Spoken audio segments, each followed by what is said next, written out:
Yeah. Okay. Good evening, everyone. Good evening, everyone. Thank you all for coming over here today. I see some new faces. Before I'm going to say much, I would like to hand the floor to Casper Thijssen, as she will do the acknowledgement of country. Please give a big round of applause to Casper. Thank you, everyone. So I would like to acknowledge country and just to acknowledge that we are on the land of the unceded lands of the Barramudigal people and pay my respects to elders past, present and emerging. I would just like to also share just a little bit of my journey. So I've also just started commenced my own startup. I started my own Aboriginal cultural awareness business in March this year. And the reason behind that is last year, on Halloween, I was actually terminated. I went through bullying, harassment, although it wasn't quite nice. But as they handed me my termination letter, I decided then and there that I'm not letting someone else be in control of my fate, that I'm actually going to start out on my own business. So that's exactly what I've been doing. So it is an Aboriginal cultural awareness business, and one thing that I really emphasise when I'm doing training and I go to corporate organisations is just about connection to country and just how important that is. So I would like to just share with you a personal story. Growing up in Queensland, Aboriginal communities, we do have social disadvantage, and my family is no exception to that. So I witnessed domestic violence between my parents growing up, and then my mum passed away in 2012. At the time, I didn't know this, but I would soon come to learn that a perpetrator always needs a victim. And now that my mum has passed away, that actually fell to me. I was the only other female in the family. So one night it blew up, and because I grew up witnessing domestic violence between my parents, I didn't want my boys exposed to that. They deserved better.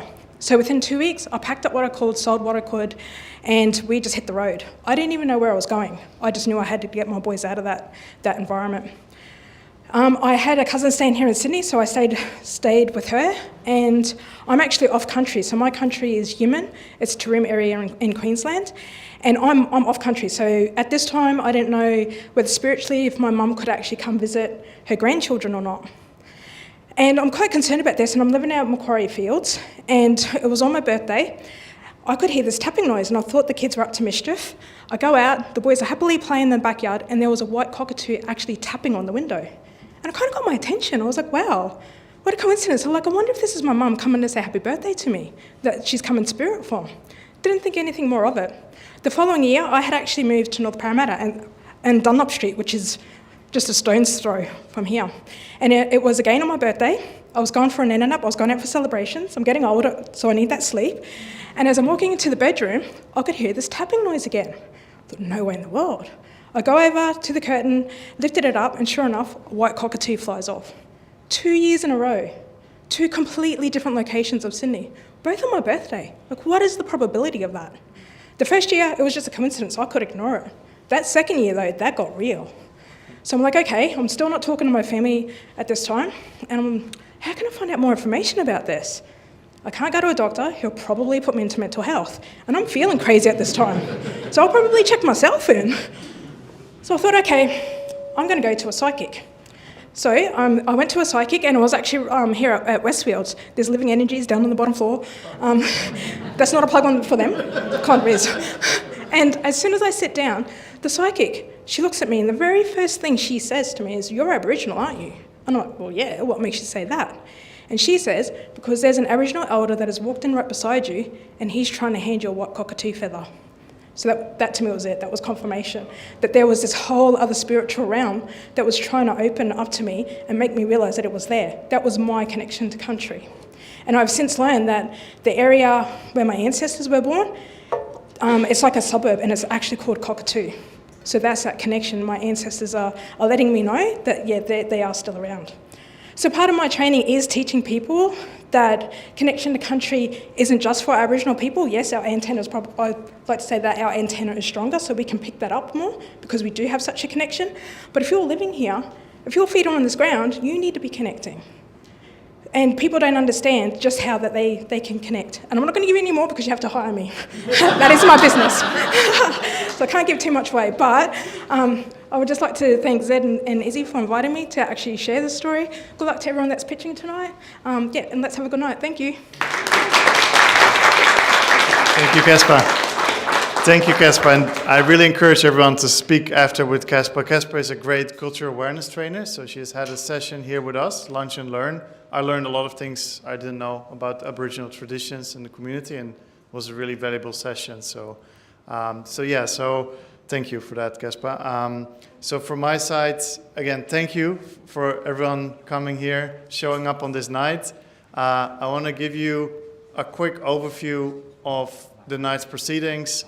And so I'll start with that, and also a bit of a reflection on what this is about. Just outside, I got a few questions. What is the Pre-Accelerator? How is it different from Accelerator? I'll just do a quick overview. So tonight is all about the founders. So we've had 10 amazing founders, like truly amazing founders. This has been one of the most fun part of my job, to help them and facilitate a program and work with them. And I learned as much, maybe more, maybe than they learned from me, I don't know, but I learned a lot. So it was an amazing program of 6 weeks, working with some great founders that are deep topical experts in each and every one of their areas. And they're going to pitch tonight to showcase their businesses, their growth journey, and potentially also the investment and the next step of growth that they're looking at. So it's going to be all about the founders. So there's going to be 4 minutes pitches. After 3 minutes, there's going to be a bell sound to indicate that there's roughly 1 minute left. We will try to not cut anyone off. So if it's like 4 minutes and 10 seconds, don't worry too much about it. And after those 4 minutes, roughly 4 minutes are finished, we're going to check with our judges that are sitting right there in the corner. Adam, please give them a big applause. So Adam Long and Adarsh Dutt are 2 judges for tonight. And so we'll explain a bit more about their backgrounds, but they'll help us with that. Thank you. I was about to say, you can read my mind. So this is Adarsh and Adam Long. So Adam is a very experienced judge, has been doing a lot of work in similar pitching contests. And Adarsh is one of our biggest community members here. He has a big company, award-winning accountant. Both of them, will ask some great questions to the startups and hopefully can help them also in the next steps. So the night is going to be 4 minutes, just bring it back to where it's about 4 minute pitch, 3 minutes of Q&A with the judge. If anyone has a question, please share, but we'll try to stick roughly in time because there are 10 founders who want to give everyone a good chance.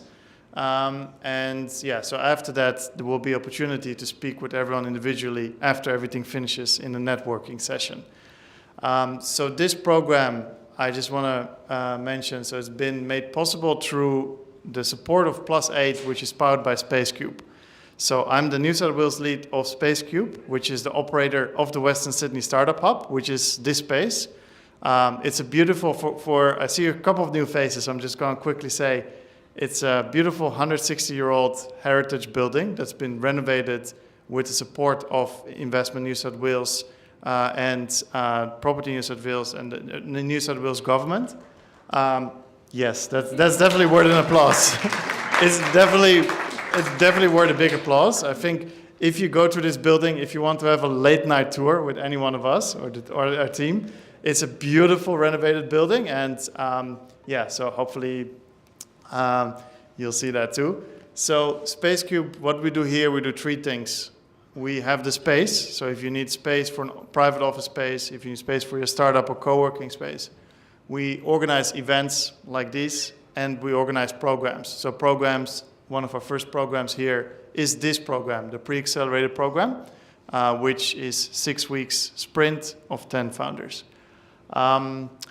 That's all. I'm trying to put it all in a nutshell. If you need more details, you might be a bit more confused, come to me after. I want to make this more about the founders, and I also want to give the floor to Carol Friel, who is thank you, who is a director in Investment New South Wales. So she has been super supportive in this program. And yeah, Investment New South Wales has been our biggest partner into this whole program. So please give a big round of applause to Carol. Good evening, everyone. And I guess the first thing I want to say is the last thing we want is a long speech from government, so you won't get that from me. But I am incredibly proud to be here representing Investment New South Wales. It was our privilege to be able to support this first pre-accelerator programme to happen here at the Western Sydney Startup Hub. Bringing this hub to life was really a joint effort across 3 departments within government, Greater Cities Commission, Property New South Wales and ourselves, Investment New South Wales. But we are only getting it off the ground. It is now Space Cubed and the local community that are really activating the space. So I guess for us, having a pre-accelerator program supporting local entrepreneurs to be able to build their startups and build a community alongside other founders is really what it's all about. This is probably the first of many we'll hope to look to support here at the Startup Hub. But if I can do one ask for all of you is, if this is your first time at the Hub, learn as much about it as you can. If you know anyone that's considering a career in entrepreneurship, or perhaps they're coming out of university and looking at their options, please let them know that this Hub exists. This Hub, the programs that will go alongside it, the events that are happening here. We want to keep entrepreneurship local here in Western Sydney, and we want to connect the communities that are here to each other for support and for those networks, so that you don't have to, the reason we opened this Hub is so that you don't have to travel into the CBD for those support networks. So that's what I want to ask of everyone here tonight is please spread the word, share, come and have your event here, talk to Zed, connect with the team at Space Cubed, and to all the founders who are pitching tonight. I'm sure I can't wait to hear all. This is really the culmination of all your weeks of hard work. Enjoy it. Try not to focus on the time. They won't be too mean on the bell, I'm sure. But give it everything you've got. And the conversations that you have tonight, you never know where they will lead you. I've been to so many pitch nights, and it may just be the start of a conversation, or you may just raise someone awareness about your product or service, and you never know who you might get introduced to in 6 months' time through a connection who perhaps saw you here tonight. So best of luck, enjoy it, and thanks and good luck to the founders pitching. I hope you have a great night. Thank you. Thank you, Carol. Yeah, thanks again for everyone. And I would like to bring the first startup to the floor, Supun. If you, I'll hand the floor to you. Thank you, Sid. Good evening, everyone. My name is Supun. I'm co-founder of Immersion.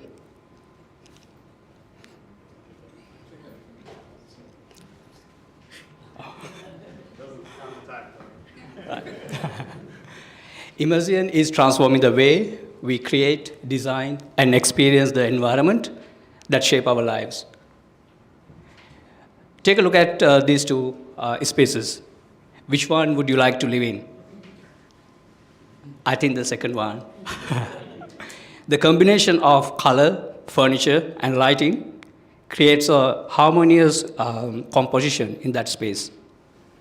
A space like that makes us more relaxed, less stressed, and enhance our productivity. However, unfortunately, creating such a space is not easy. You need to find design ideas and match with your personal preferences, and furniture is not cheap. If you make a bad choice, you end up with bad, unsatisfied result. And currently, the design process is highly fragmented. If you want to find sofas, you have to go to sofa shop, and rug is rug shop, and lighting is lighting shop.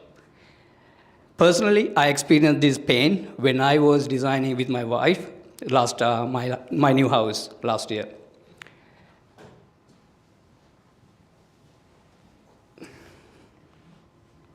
That's why we develop Immersion Designer. We want to redefine home furnishing and home item purchasing experience through our innovative customer experience and simplify the current designing process. Typically, the designing process consists of these 10 steps, and it's a long process based on our interviews. With our solution, Sorry. Yeah. With our solution, we can reduce this to hours of process.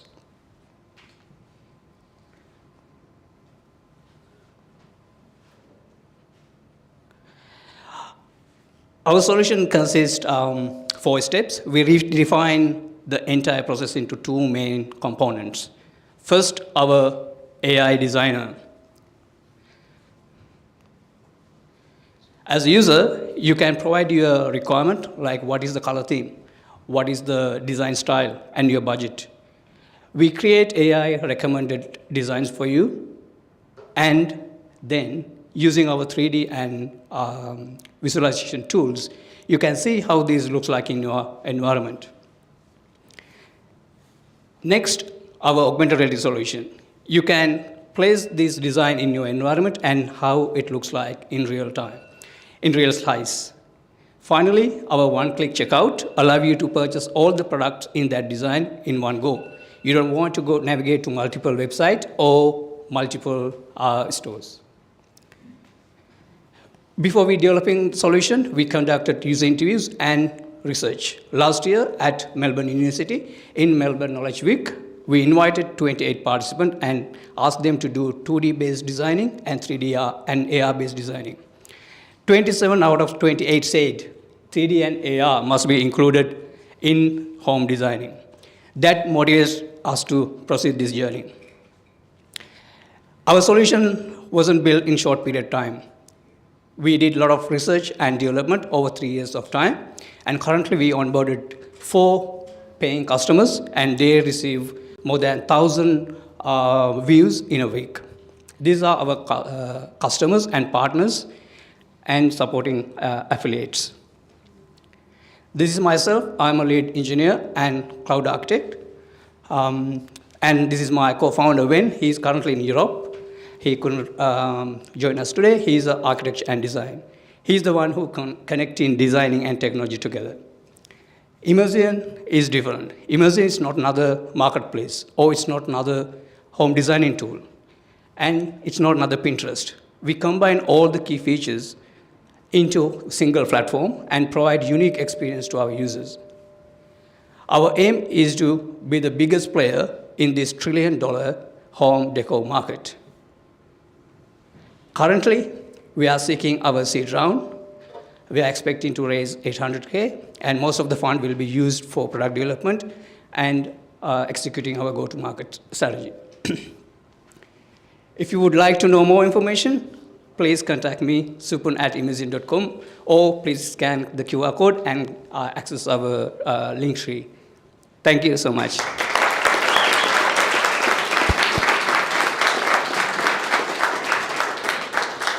Hey, great pitch. Well done. And well done on being first. It's always a little bit nerve-wracking getting up for something like this. So you're off and away and clearly come a long way with it as well. What I really loved about this is I think you've really identified a consumer problem that's real, that a lot of people have experienced and are looking for alternatives for. What I'd love to know from you, and what I didn't hear in your pitch, is beyond the consumer problem, what's the business problem you're trying to solve? So I want to understand a little more, how do you make money? When you said you had 4 paying customers, who were they and what are they paying for? Good question. We started our solution as a B2B. So they are using our 3D and augmented reality solution at the moment. But we identify there's a bigger problem to solve. So we are using our business customers as a segue to getting product into our platform. So we are providing 3D and AR free for them. In return, they pay us a commission. So when you said 4 paying customers, is that 4 companies paying you Yes. commission? Yeah. Yeah, great. Amazing. Cool. Thanks, Adam. Great pitch, Supun. Thanks. It's great to see the startups come in and give a pitch about fundraising, because I was one of the first mentors to come and see them progress. So my question around your product is, what's your marketing strategy in terms of scaling your market share, and how are you going to take this on a national, international level? Yeah, so at this point, we are partnering with design schools and universities who offer designing courses. So we believe those are the best way to promote our product. The idea is include our software in their curriculum and create user-generated content and share on social medias. And also use Pinterest and Instagram platform, because our solution is visual. So we want to create more visuals and share on the web. And do you know what portion of that budget is going to be allocated to marketing?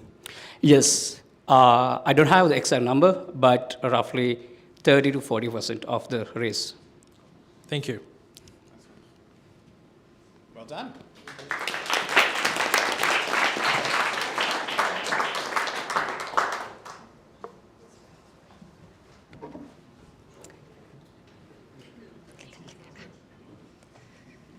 Hello everyone, thank you so much for your time this evening. My name is Nicole Lathorne. I'm the founder and CEO of,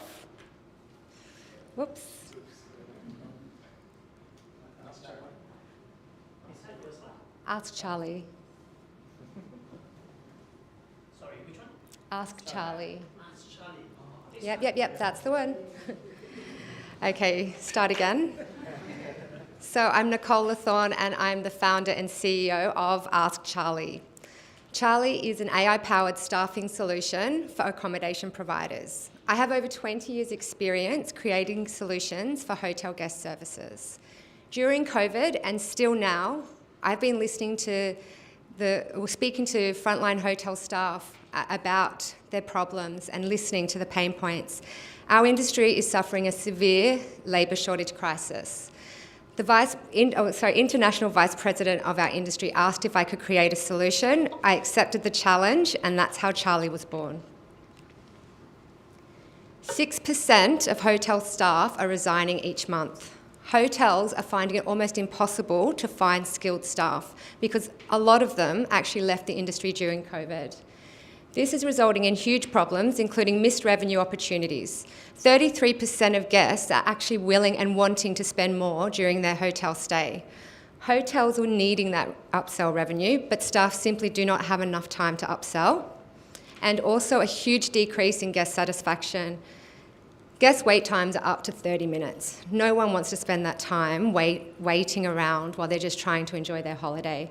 Hotel staff stress levels are at a maximum. Hotels are racking up negative TripAdvisor reviews, which have severe consequences on the hotel reputation and repeat business. So it's just a no-brainer that this problem needed to be solved. So we brought in the cavalry.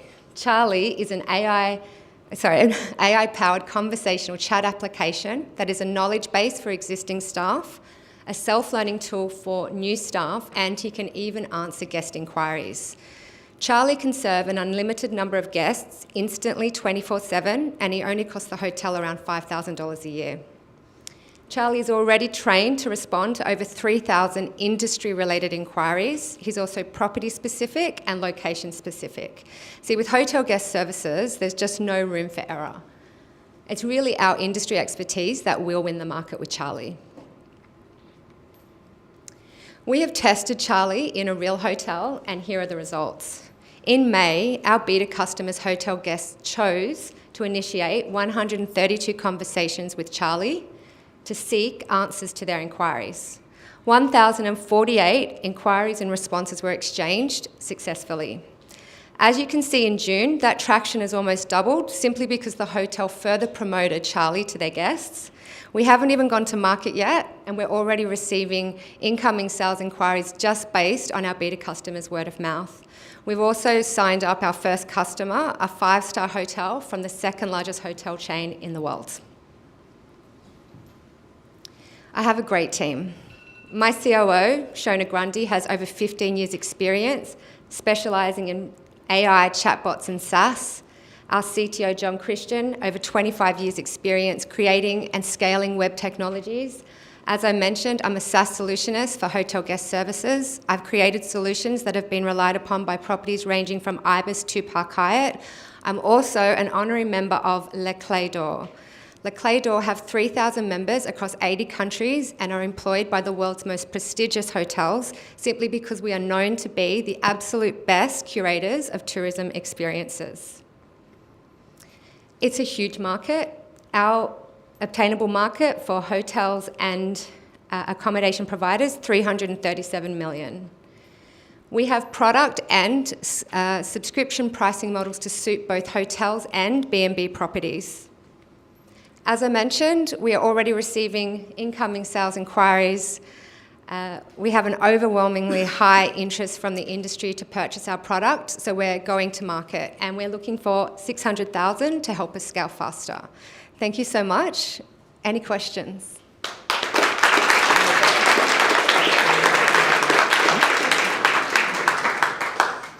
This is very cool. This is very cool. Okay, I want to echo what you said back to you, and I want you to spot the point where it doesn't quite make sense. Okay, this is a good thing. This is a good thing. Okay, so you said it's a staffing solution because there's 6% turnover. There's the cost of losing customers. There's customers would spend more in the hotel if they could do more, and you're charging $5,000 a year. You've missed some zeros off that number. I think what you're onto is incredible. And the moment you said staff, I'm like, right, staff member is $50,000 to $100,000 a year. You're adding new capability. You should be benchmarking your pricing against that. What do I know? I'm just the guy sitting on the chair here, but I think you're onto something really, really big, and I love that. Thank you. I appreciate that advice, and it's probably why we do have a hotel from the second largest hotel chain in the world.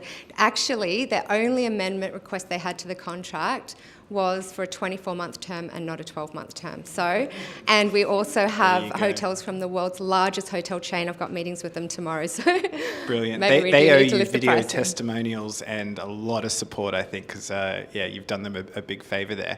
So interesting. Towards the end, you talked about two markets, which I see is very different. So the B&B, where you've got the mum and dad, the homeowners, the Airbnb market, individuals for whom $5,000 is actually a lot. And then you've got the second largest hotel chain for whom spending a couple of $1 million on an IT system, they don't blink at. That's just all in a day's work. Where do you see the biggest opportunity? Is it in the long tail, or is it in the bigger organisations?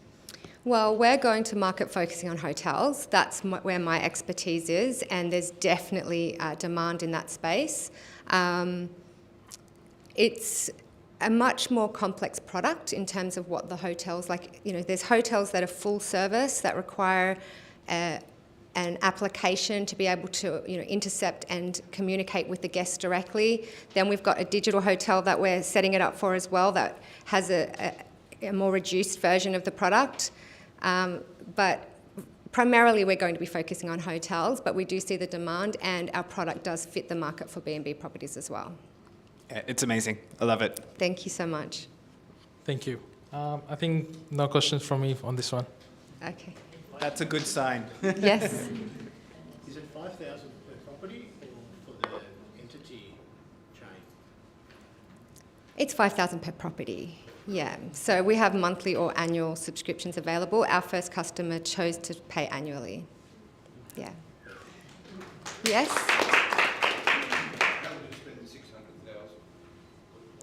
So we will invest those funds into primarily product, customer success, sales and marketing, and to build a scalable team to assist with the growth, the rapid growth that we're expecting. I'm sorry?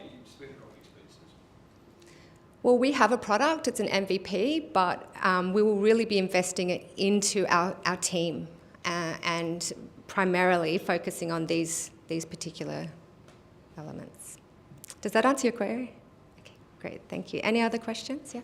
How long do you think you'll take to get to 100 customers? Well, it depends on how much money we raise as to how fast we can, but I have no doubt that we will reach our first 100 customers within 12 months. If we raise more, then we can scale faster. If you raise more money, do you think you get it quicker? Absolutely. As I mentioned, we have a lot of support from Le Clé d'Or. There are 3,000 members across the world that are wanting. I've got demand in Singapore, I've got demand in Japan, I've got demand in many different countries. So with the right team, we definitely can scale faster. I think you should be raising more then. I'm sorry? I think you should be raising more money then, because someone else will copy it soon.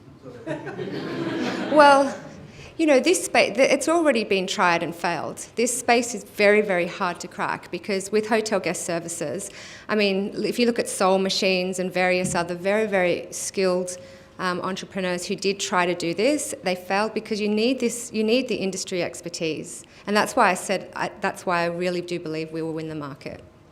But yes, great advice, thank you. Amazing. Thank you. Thank you so much. Thank you. Thank you, Nicole. So we'll have Leonor from Health 42. You're there. Yeah.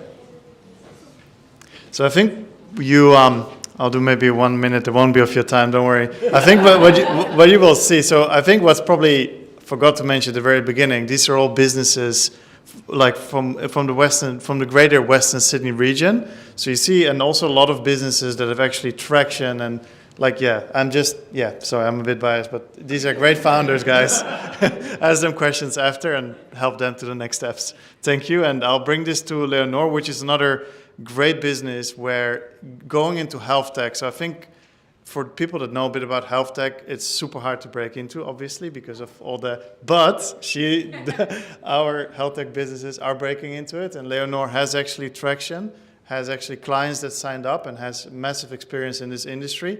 So yeah, without further ado, I'll leave this up to you to explain further. No pressure, Zed. Oh my God. So yes, my name is Lenore, and I'm the founder of Health 42. And this is John. So John was just diagnosed with heart failure. So he's a bit scared because he's unsure about what this means for his future and for his health. So yeah, he's not feeling great. Anyway, John is actually really very lucky because his doctor prescribed him a drug that has a support program. So John will leave the doctor's office knowing that he will have access to resources and support, to help him through his journey. And this is not uncommon. Actually, pharmaceutical companies spend over $5 billion every year in creating these programs. So this is not new. We are not bringing a novelty to the market. There's a couple of reasons why they do them. One, it's because doctors tend to prefer a drug that has a support program. It's better value for money for their patients, but it eases the burden of educating the patient and giving the support in between consults. It's actually a lot more responsible use of medicine, let's be honest. Keeping patients informed, it's good for business. But also because patients are a lot more proactive with their healthcare. They are more educated and more involved. And so patients know their options, right? And let's give them the options that they so profoundly need and care for. And also, when patients give up on treatment, it means a loss of revenue for pharma companies, but also wasted money from government, right? Australia alone wastes $300 million every year on the poor management of chronic diseases. So yeah, not great. So yeah, these programs are great, but what's the problem? The problem is that they are really, really expensive and complex to put together. A program like this takes about 6 months to put together and costs anywhere between $2 and $5 million a year to upkeep. So that's a lot of money. And because it's a lot of money, the majority of the drugs won't be able to afford one. So this leaves a lot of patients unsupported. And then there's the problem with relevancy. So they're built as a one-size-fits-all, which is bad mistake because there's nothing more personal than your health. And I should know because I've done a lot of these programs, and sometimes they're bad. So what we built is a patient experience manager, a solution that allows pharma companies to create more and better patient support programs. It's a single platform to manage multiple programs and scale them according to budget and patient needs. And we also want to partner with the existing digital health ecosystem. Australia has awesome health tech companies, and we want to partner pharma and digital health, put them on a playfield together so they can create unique bundles of a physical drug and a digital health solution and truly support the patients and maximize clinical outcomes. And the market is good. So yeah, this is a high growth market, and APAC is the highest growth region in the world. So, a really interesting playground. It's not far from our home.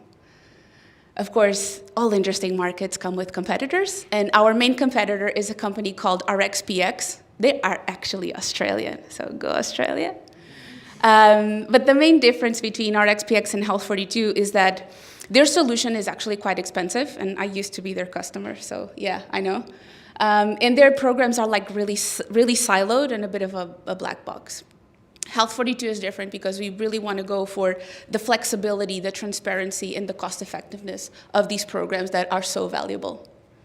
Our business model will for now have two main revenue streams, though the annual license for the patient experience manager and the partner's fee that we will take from the commission that we will take from the marketplace, basically. What we have accomplished so far? Actually, Zed, I'm going on a different route here. Because I think the accomplishment that I'm most proud of is the expansion of the network, the partner network. Because this means that companies that are on the same market as Health42 see the value of what we're building and want to be a part of it. So we've recently expanded our partners network to include home drug delivery, medical supplies, medical content, design, and data. And I think I'm not missing anyone. So that's for me like a good job. So this is my small but very powerful team. I myself have over 12 years of experience working for some of the biggest pharma companies, and Nick just joined like last week, and he has a lot of experience in B2B sales to help me accelerate this a little bit more. And my advisors, which are a mix of consultancy and deep tech and healthcare, and they keep me focused. And this is our ask. The majority of the budget that we're asking is actually to hire a full-time team because the MVP was built with outsourcing. And we do see the value, and that was the feedback, bring in a full-time team to help accelerate this and make it grow faster and better. And yeah, I'll stop here because I think questions are a lot more interesting than me talking. Thank you.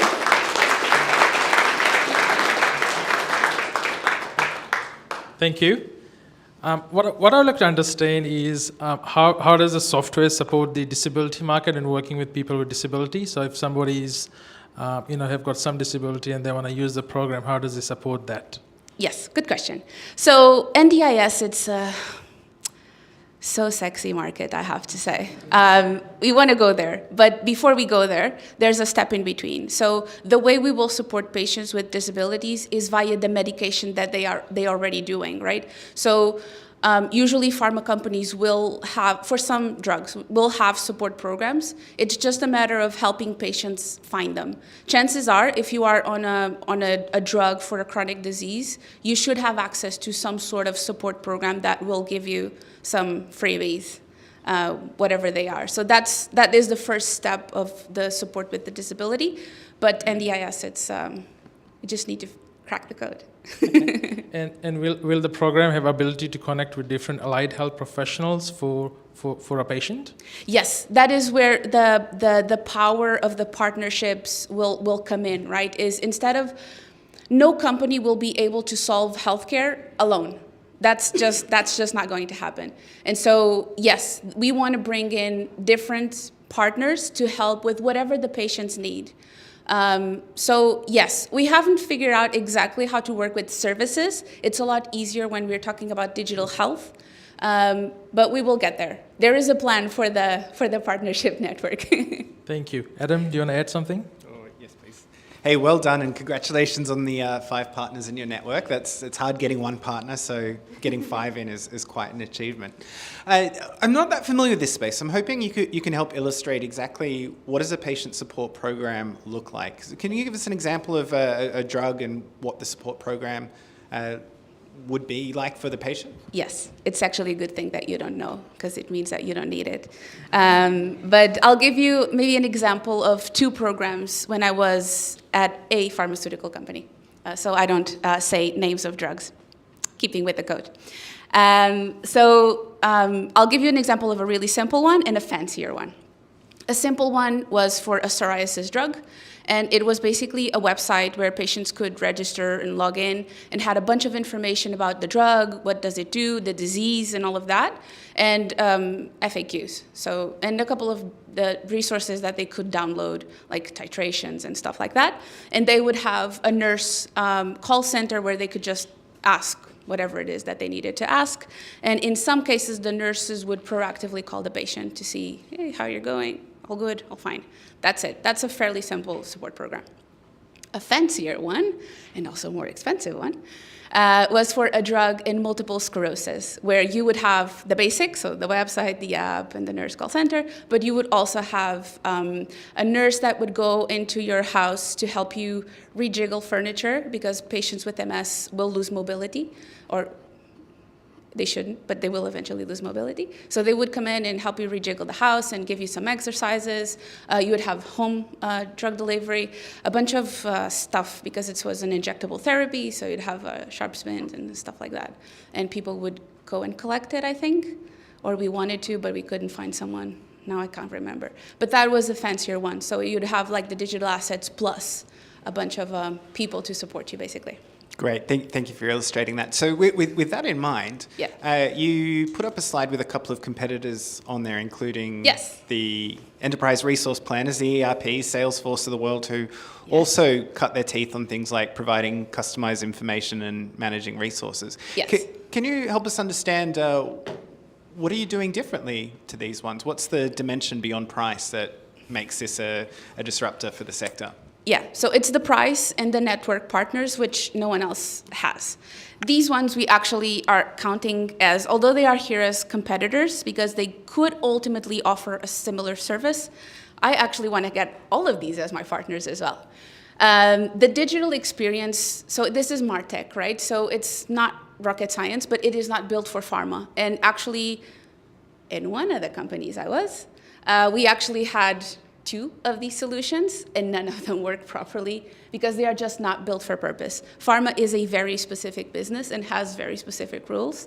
Not thinking that pharma is special, but sometimes it is. So these actually don't work.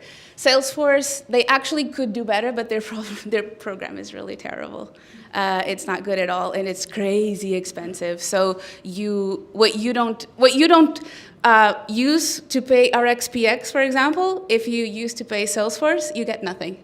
That's basically, the pricing, it's kind of prohibitive. Plus, again, partners network, you basically get a digital asset manager, and that's it. Got it. Thank you very much, and very best of luck. Congratulations.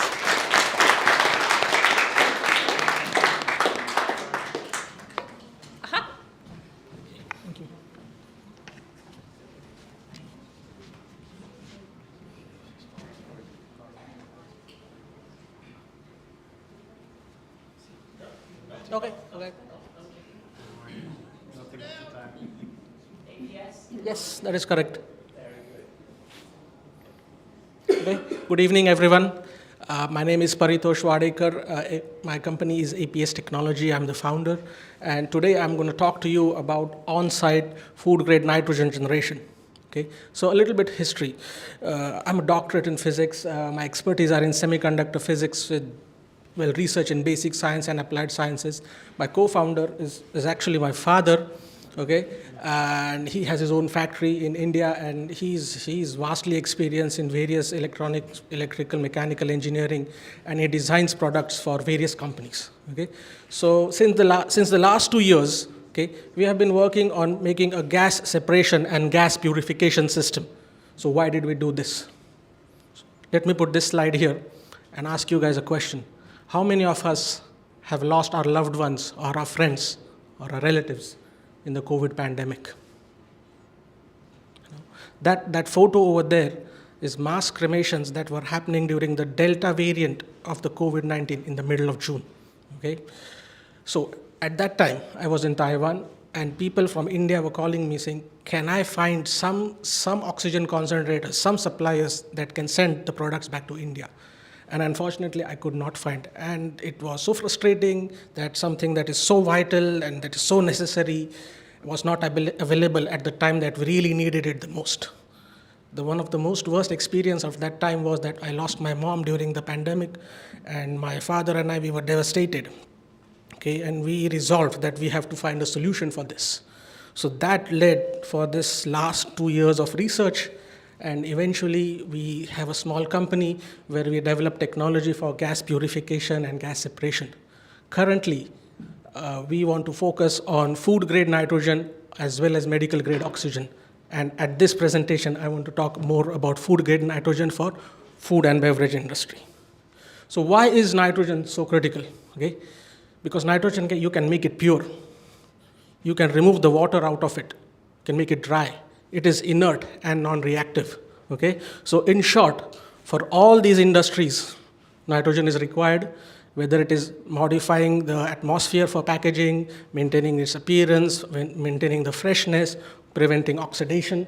There are many, many applications. And this is just for the food and beverage sector. Okay? So what is the market size? And why are we going into this? Okay? So one of the requirements is going to be safe and high quality food products. Okay? And we know Australia is the major food and beverage manufacturing. It has the major food and beverage manufacturing industries. The current total nitrogen requirement is about 34 billion, and it is expected to rise to about 57 billion. Okay? Where do we get all this nitrogen from? Okay? It's in the atmosphere. Okay? The air that we breathe actually has about 78% nitrogen, okay, and the rest is oxygen. So using a technology called as pressure swing adsorption, we can capture the atmospheric air and separate it into its constituent elements. So how do we do that? Okay? This is the inner workings of a pressure swing adsorption system. What we have is advanced zeolite. Zeolite is nothing but a fancier word for a material that has nanoscopic pores where the molecules can be attached. Okay? Then you have advanced sensors such as microprocessors or microcontrollers, which will measure the temperature, the pressure, the flow, everything, and they will communicate that to the end user using the in situ monitoring or by integrating it with the meters. And finally, you can do all this sort of customization as needed. If you want to put it in a rural area, you can put solar panels, solar inverters, batteries, or for the pharmaceutical company, if you want to have enhanced purification, okay, because they need nitrogen that is like 4N or 5N pure. That can be done also. So based on what we learned, what we understood, we actually submitted a patent here in Australia, and we believe that our process will allow us for a faster separation of gases as well as a higher efficiency compared to other traditional nitrogen sources. Okay? So these are the various benefits. It's obviously cost effective. You have a reliable nitrogen supply that is on site. It will help you in maintaining the food safety and preservation. It's environmentally sustainable. You don't have any carbon footprint because you don't have any vans that are bringing the products to you or taking away. And the in situ monitoring allows the end users to decide when to schedule the maintenance, if any part is failing down, and then let us know so we can supply it back. Okay? So our business model is built on understanding the client's requirements. Okay? So they will tell us how much volume they will need, and then we can design our system accordingly. We can also offer maintenance and support services and upgradations. Okay? And finally, consumables. You have to realize that this is a pressure-intensive process. Okay? The zeolites undergo compression and expansion, so eventually they will be damaged. They need to be replaced. And the same story with the control valves, the gas sensors or relays. These are all mechanical products, and they need to be replaced. Okay? So what have we achieved? Since we started about a year and a half ago, we have filed a provisional patent in May 2023. All the electrical and microcontroller-based design has been completed. And in the next 2-3 months, we are going to make the prototype, get it tested, so that by the end of December, our goal is that we have one minimum viable product wherein you can generate food-grade nitrogen, or you can use different zeolites, and you can use medical-grade oxygen. Doesn't matter. The same system can serve the function. Okay? Once we have identified the flaws and we can decide what other claims we can make or remove, then we can go either just for the patenting in Australia, or we can go for further patenting abroad. Okay? Now, this is the last slide, and I'm going to leave with this one. While I was attending Western Sydney Startup Hub, I was also a part of the CSIRO's Innovate to Grow energy program. And what I realized is that there is a huge push for getting cleaner fuels. So what are clean fuels? Biomethane, okay? Biomethane is just nothing but methane, but you have to clean up all the junk and then put it into the national grid. Or bioethanol is another alternative fuel that is required by the aviation industry. So it is called as a sustainable aviation fuel. And finally, the big one is the purification of hydrogen. Okay, so for all these three technologies or all these three fuels, the process that we have developed can be utilized, except you have to remember that these are explosive materials, so it's not so easy and so straightforward to work with them. You have to do a little bit more R&D for that. All right, so this is my presentation. I did not ask for any funds because right now I'm not at the stage to do that. Once my MVP is really ready, then I'll be in a better position. Okay, thank you.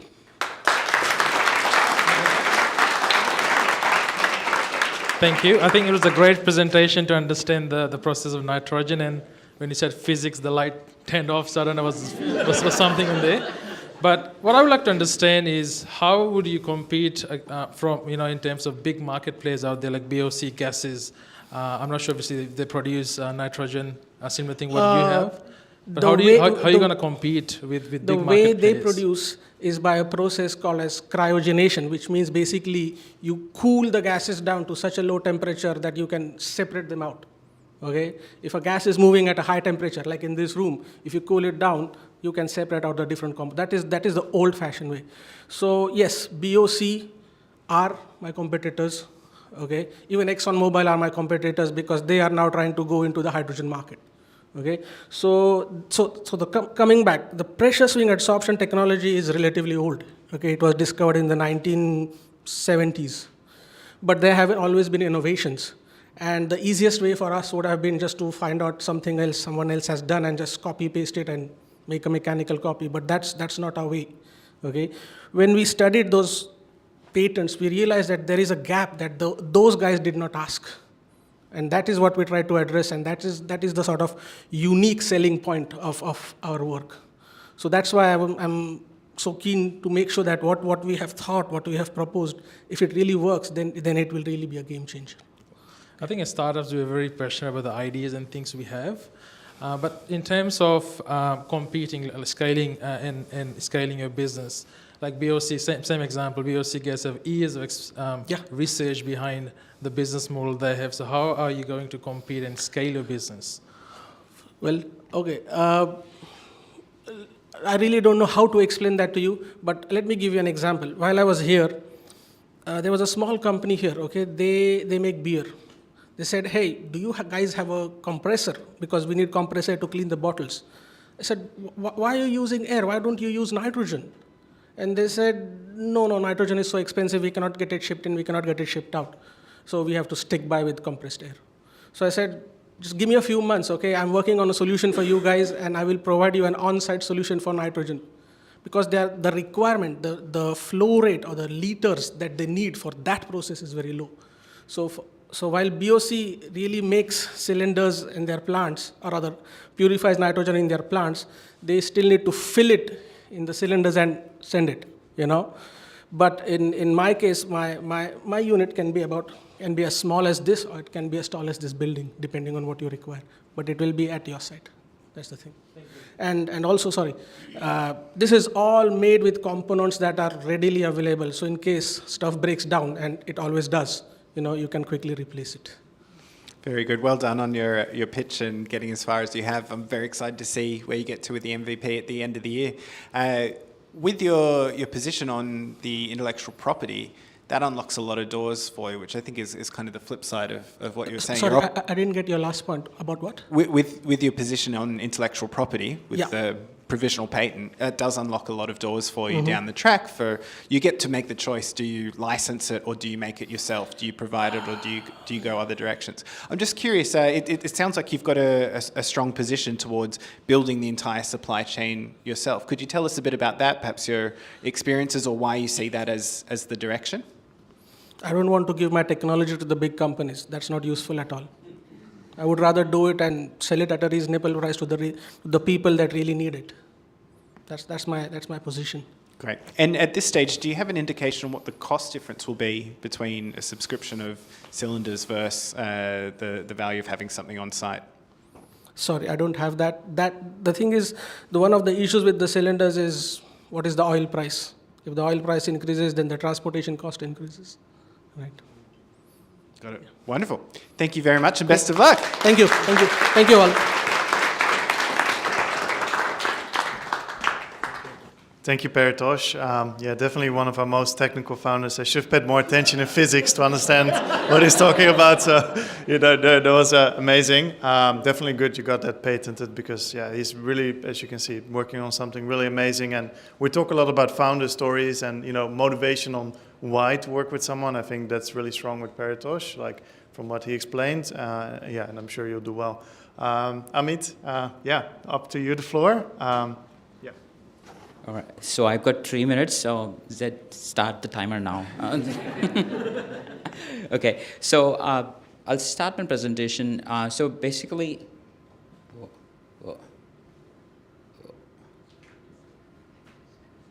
can you reset the timer, please? Okay. Hang on 1 second. Yeah, this is a presentation, yeah. Okay, so I'll quickly give you a context. I know I got only 3 minutes, but let me take you. So I started my property journey 6-7 years ago. So I wanted to buy a first home, but I went all in, and I bought a big land and subdivided it and did the property development side of thing.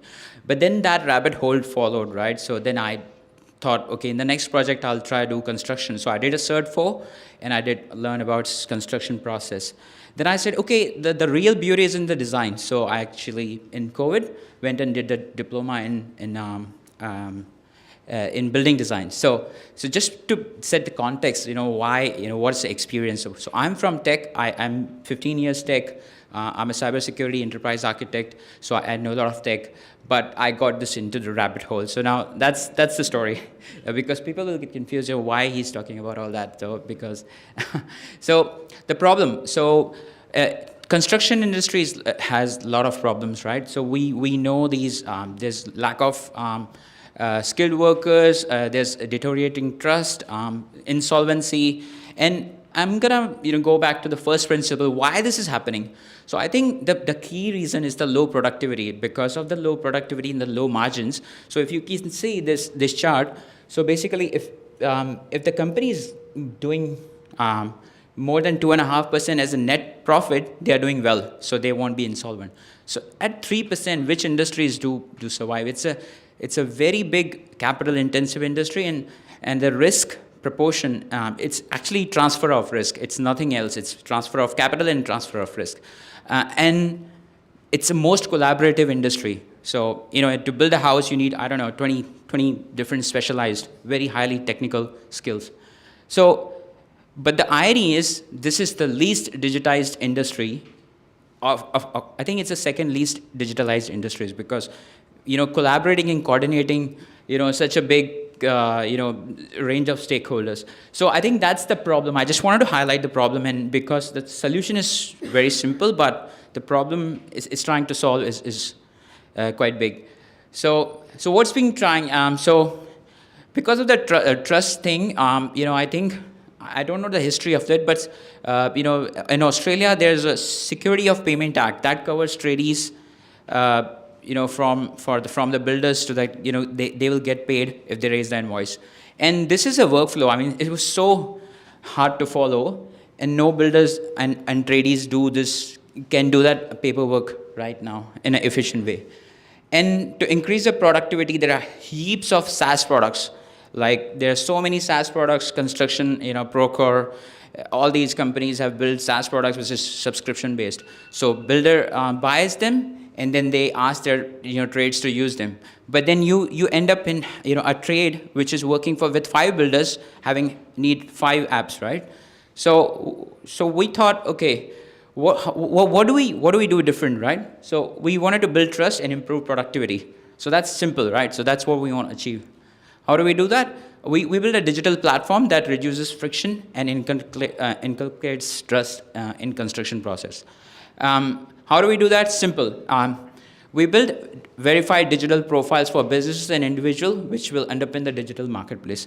Now, this is my experience coming from a cyber and identity workplace. So if you have a solid, trusted identity verified by all the license agencies like New South Wales, Victoria, Queensland, all the trade licenses, you build a nice profile of a trade or a tradie, a subcontractor.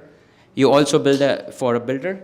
And then, because of that, we can then have a escrow system or a trust-based system where when somebody hires a tradie, they can actually put a money aside in a trust account, and then the tradie get paid if certain milestone is covered, right? So tradie is covered, builder has to put the money aside for tradie. There's a process of trust happening here. There's third party, which is us, taking care of that money. And then once we have these two things, it's a trusted platform, the money is happening, the transactions are happening, and the marketplace is running. We sell it as a SaaS platform to builders as well, because now the tradies already have the app in their hand. We can add modules like safety, warranty, site communications, and things like that. So that's a very quick rundown. So what is the market opportunity? So construction market in Australia is $167 billion. $60 billion is addressable market, which is residential to start with. Early target market is detached housing, because that's most fragmented market. That's why we chose that. And small builders, property developers, and owner builders account for roughly 40% to 50% of the market. And the big, like Metricons and the Simons, are amongst 20% or 30%. So that's the market opportunity. So why would somebody want to use that? So what these guys need is a tradie or subcontractor company needs a very simple solution. Find work, get paid. Simple.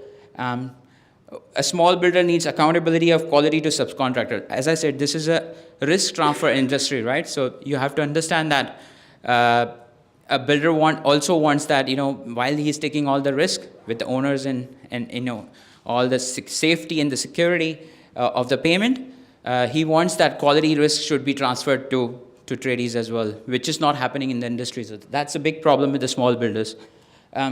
There's a site owner that's a professional, but that's later part of our platform, which we will but for now we are focusing on these two aspects of the platform. So why we? Because as I said, we have tech experience, we have construction, we have building design. So I know BIM, I know how the construction works, I know tech, I know architecture. So I think we we got a nice software development team as well. So this is where it's a unique blend of that, three sides of thing. Now, this is a team, I think I've told you, and Madhuri is our CTO, and she has 15 years of software experience. So what is our differentiation, right? We spoke about the SaaS products. They are top-down. Builder needs to push these SaaS applications and ask these tradies to put it on their application. But we want to approach bottom-up. We want tradies to come up and download our app and ask these builders, okay, I want to use this because eventually I'm gonna, use this feature of, trust and escrow, because that's a big carrot for trades, because they want the safety of money, and that's where the game changing is, right? So we want to build a ubiquitous, like a WhatsApp kind of a free application, which also have a feature of escrow. This is a bit of a competitive landscape. I don't have time to go through that, but again, in a nutshell, what they are doing is they are solving different problems, but radical escrow and trust payment system is not being implemented or any of them.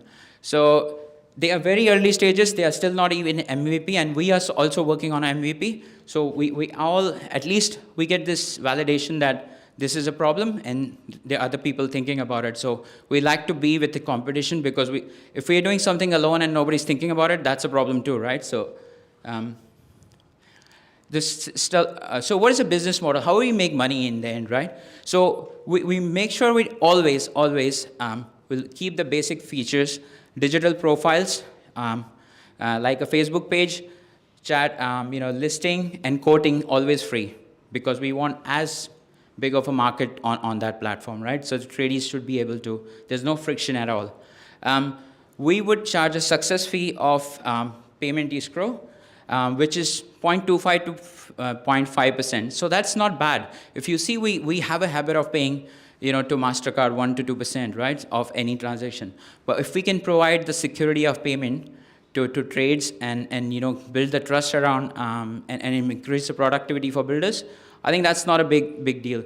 I think this model is being used by car sales, and I've researched and we are speaking to API-led payment infrastructure there. So this is already being used as we speak.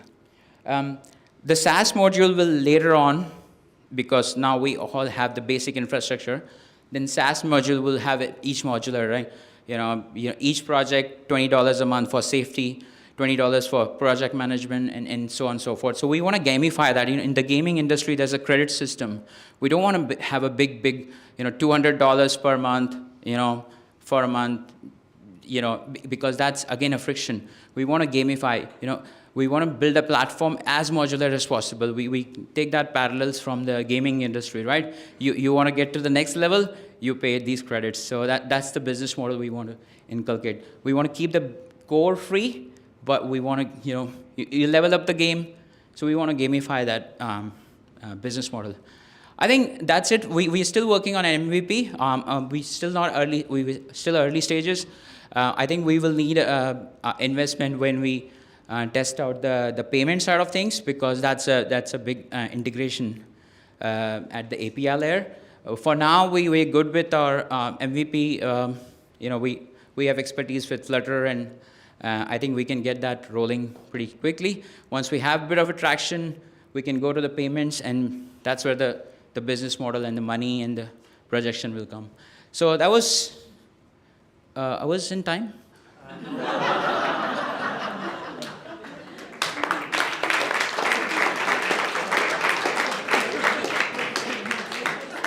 Questions? Well done, Ahmed. I think we've eaten into the question time a little bit, so I'll just make one brief comment. I think what's really working about your pitch is that you're taking something that can get very complex, and it's clear you've got a stage go-to-market perspective, and that was certainly something that stood out for me. In future pitches, I'd encourage you to get very quickly to the individual who's going to buy. And it did come out, I think, after the bell went for the first time. Then you told us what the real problem was, which is tradies are worried that whether they're going to get paid or not. Love to hear that in your first sentence next time. Okay. And then go into your stage approach. Well done, and looking forward to Thanks what you for come the up feedback. Thank you. I'll share a personal story. So I put an ad on Airtasker that I want to get a garden shed built, probably $500, probably a day's labor. 4 people inquired, and they said, no, we don't want to do the job. I put a second ad in. It's so hard to find traders. Last week I ended up building it myself. Like, it's all crooked, but I ended up building myself with the backache and things. But look, what I'm trying to understand is, so you got a B2B sale, which is with builders.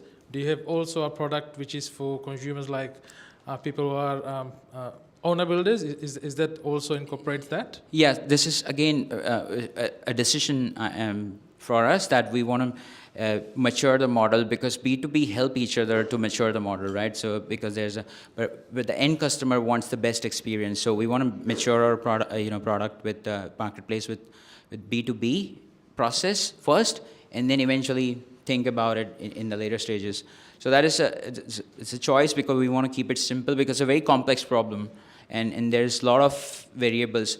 But if we make it work for B2B, I think it's easier to scale it to the customer side of things. So for example, if I'm going to build a house, there's like different stages of building. So does this software match different trades to different categories? Let's say I'm looking for a concreter, it matches concrete. So it will have these categories and labels, and so it's a SQL database. We'll create a database. The best part of this marketplace is we'll get a lot of verified project data, what they are doing, where they are doing, what's their location, and based on that, the AI can recommend the builder, and that's where the gamification happens, right? So you want to find the best tradie for this job, because we have a data from 500 jobs this tradie has done. Now there you go, because right now the industry is relying on, okay, I know this guy has done this 20 jobs for me. Okay, yeah, why? So how do you find out? No, it took 20 years. No, the world is too fast for 20 jobs, and 20 wrong houses is not when you find one good guy. So I think we want to speed that up, right? So that's the digital side of things will help speed that up. And then on your pitch, you also spoke about productivity, checks and balances, and trust account. So let's say, what's your dispute resolution process? So if a builder or a tradie has gone and done something on the property and there's a dispute with a customer, how are you going to handle that? So there would be so we'll let them work out so builder and the tradie can create an agreement for them, and then other party can select that agreement, yes or no. So let's say tradie wants to put up an agreement that I want to pay it 7 days, 14 days after the work is done, and I'm okay to have a third party checked, and then we will also have oracles, what they call is in the W3 world, with if this thing happens, then that. So if the quality inspector says yes, the roofing was done properly, and he has put photos, that agreement is then. Eventually, I wanted to put that in the blockchain side of things, but I'm scared of blockchain because I'm going into the dinosaur industry. I don't want to use blockchain as a word, but essentially it's a smart contract, what we are trying to do with the escrow. So we want to be very careful with these kind of words with the industry we're dealing. Yeah. Well done. No Thank worries. you very much.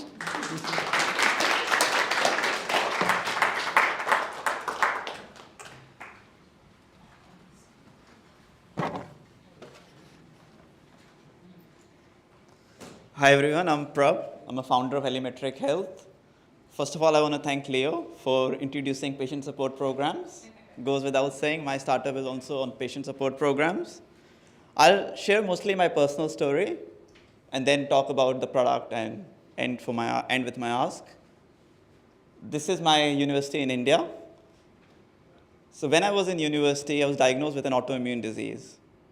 And it was a very difficult time. As Leo said about John, same for me. The biggest frustration came from not knowing, lack of support and education around the disease, treatment, and the expected outcomes. Later on, for next 10 years, I worked in a health industry. And there I saw firsthand the power of patient programs in education in improving outcomes, empowering patients, and outcome improved by up to 50%. However, I also saw 90% of patients don't use these programs. They don't know about them. We want to change this reality through our work at Elemetric Health. In fact, our vision is to bring benefits of patient program and education to all patients in India, in Australia, around the world, and contribute to health and well-being of people like young Prab around the world. With this in mind, we have built Elemetric Health. We have been very motivated and working hard, like lots of all startups, to make our success story. We got great traction, so benefits are coming from our industry, helps. Until late last year, we did a lot of customer discovery phase. We had conversation with patient, carers, doctors, pharmaceutical companies, insurance companies even, because they also do patient programs in their own right. And then from the start of this year, at the end of last year, we won our MVP grant, so thank you to NSW government for giving a match funding, which was we were one of the last people in the last round, 25K grant, which was very good anyways.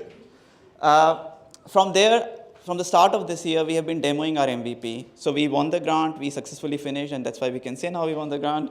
So we have been demoing our product, and a few weeks ago, we won our first project, which was very emotional.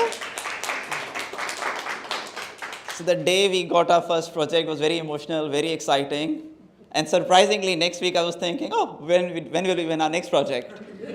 It went away, like within a week I forgot about it, really. So we did win our first project, but we have a very ambitious roadmap. And in that roadmap, what we want to do is, in next to 12 to 18 months, we want to achieve product market fit, bring many more clients on our MVP, and then expand the platform to build a proper full service offering for our clients. In order to achieve that, we need some funding that will enable us to bring our roadmap to reality, and also expand our current network, because we have a network of pharma companies, insurance people that we know personally or that I know through friend of a friend, but it's almost exhausted now. Like I've already gone to everybody that I know of within my network. So that's the second ask. So funding as well as expansion of network. Thank you. That's my pitch.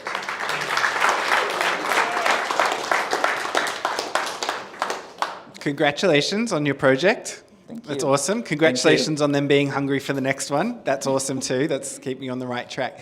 So I heard your framing of it, that the patient support programs exist, 90% of patients aren't using it.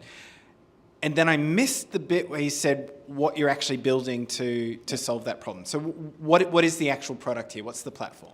So the actual product is imagine it's a platform that help companies who build these programs, one, to design a better program, like what will work, and then also assess the performance of the program, so that you know that 90% patients are not using your program. So most companies currently don't know what percentage of people are using the program, what are the outcome of these programs. So I was at a big pharma company that Leo was at, without saying the name. It took a long time for me. In one program, it took me 1 year to find out how many people use a program and what is an outcome. Literally 1 year, like 1 year from day we started to say we want to find this out to actually where we had an answer. And most people in that time will move on project. That's why people don't try to do this in-house, because it's hard work. And I want to make it super easy through my platform. Yeah, amazing. And so are you two 50-50 partners yet? Not yet? Not yet. Thanks. So I'd like to understand what's your strategic goal in terms of scaling this business from a direction of raising capital and exiting the business. What are your thoughts on that? So raising capital is more, I guess to grow the business is that we have an MVP that we want to service 10 clients. And then from a couple of those clients, we want to add so much value that we build a full service offering with them. So let's say the MVP costs $40,000 subscription a year. The full offering costs around $500K in onboarding, and let's say $200K on a license fee. So that will be the couple of clients where we have a full solution in place, which we will build from their money and from the funding. So that's our, I guess, expansion strategy or growth strategy for 12 to 18 months. I don't have an exit strategy because these programs currently are only available to patients who are on expensive drugs. They are not, so if somebody has a diabetes, they are on a most expensive insulin in the market, they get a program from the manufacturer. For patients who are on metformin, which costs $2, $5, they have the support from the standard of care, like GP can create a chronic care plan for them, and some GPs do, but even chronic care plans are not well adopted in industry. So we want to bring a scalable solution that the patient who's on metformin in Australia, in India, anywhere in the world can have access to that program. Whether it's paid by pharma, not, doesn't matter. We'll find a business model to bring those solutions to the patients who need it most. So yeah, there isn't really exit strategy. So there is no exit strategy. So let's say, for example, Ed and I want to invest in the business. We want to understand what our return on investment will be and what time the business is, as investors, we want to exit.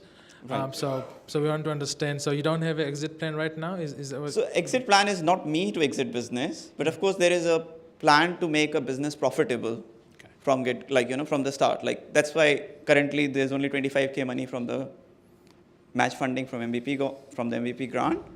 But the idea is that business will be profitable within that 18 months so that it will generate revenue for growth and expansion. And of course, investors can exit at times. When there is an opportunity, there are event series A, B, C, etc. If we go in that route, there should be an opportunity to exit for them. Thank you so much, and all the best. Thank you.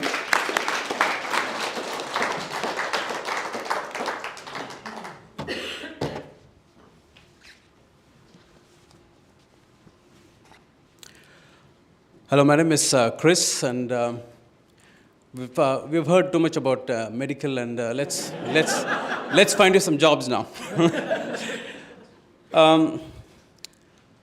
Many years ago, my boss asked this question. In one of the offsites, he asked, "What is the impact you're going to create, and what's the legacy you want to leave in the industry?" I'm from ICT, and at that time, I don't know the answer. It's an offsite, we want to go and enjoy and do the thing for that quarter, right? We didn't have the answer. But fast forward many years now, I found the answer. I have placed over 500 people in meaningful career in the last 25 years, not being a recruiter.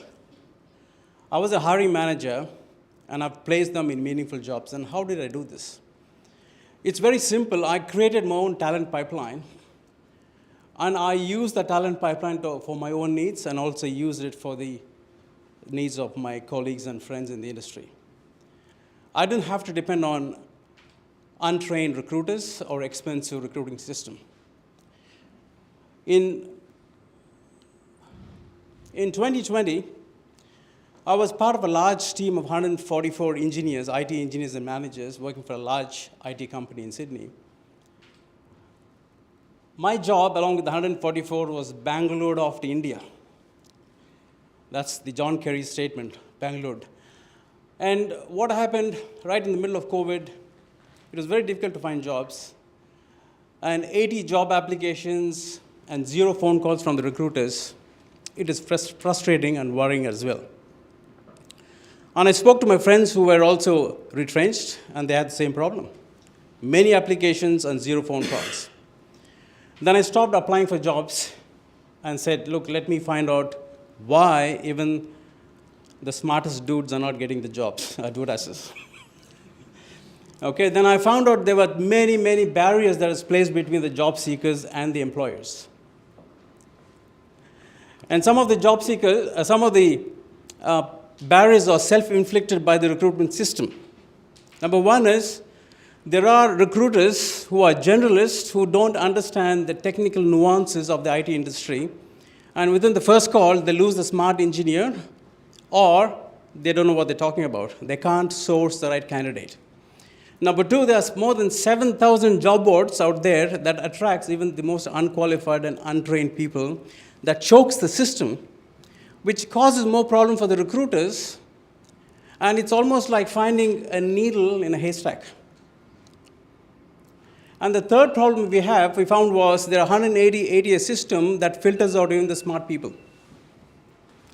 Right? So only last week, I put a post on LinkedIn. There were 500,000 impressions and 12,000 votes. 55% of them agree with what I have said. We need a better system. The old way of doing business is not good enough. The automation is supposed to solve the problem, is causing the problem. I'm addressing a market size of 1.2 million people in Australia. These are ICT workers. And we need a better system to support them. And the solution Skillojo brings is time saving and also avoids the guesswork when it comes to hiring people. And we have built an MVP. It's a pay-as-you-go model. The job seekers can build, optimize, and create a match score for the job. Once the match score reaches 80%, they're able to apply. If it's not 80%, we give them course recommendation they can do and upskill themselves. And for the employers, they can build smart job descriptions, use a standard framework for information age, a framework that will give you at what level you have to hire and what attributes and the skills you need. All this happens within a matter of minutes. And we are unique in the business, and I've done a lot of research in the last 2 years. We are one of the few platforms that offers B2B and B2B solutions.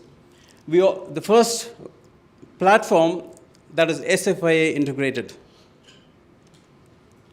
There are 100 countries that are using the standard framework for information age today. And we want to provide an alternate model. We want to get rid of the job boards and ATS that is really a barrier for the industry. That's a team. We have some smart IT people and developers. And we have some HR advisors and exec coach as well. So far we've been building and the product, the MVP, and we've been researching. And we're asking for $300K for marketing effort, and also we want to solidify the features that we have built in the MVP. Thanks to all the university students who have really sweated out with us. We have partnered with a lot of universities and volunteers and charity organizations to help us with the MVP. And this is done without any funding from New South Wales, because